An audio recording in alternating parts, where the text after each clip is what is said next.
dental hygienist over in Knoxville, Tennessee. Unfortunately, my son was a passenger in a really horrible car accident. Caused a LaFord 3 fracture of his whole face, knocking out teeth, breaking his upper and lower jaw. Upon release from the hospital after a month, they kept him on chlorhexidine. I maybe shouldn't have said chlorhexidine, but anyways, in spite of the fact that I did not agree with that recommendation. The periodontist that I worked for recommended the StellaLife because of the condition of my son's gums were so horrible, was hurting, so inflamed, it was bad.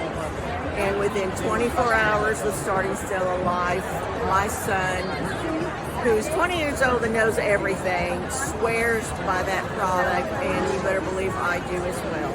We recommend it to all our surgical patients, and they want to continue that product even after their final post-operative visit. We cannot say enough about this product and the healing benefits and the overall good taste of it as well.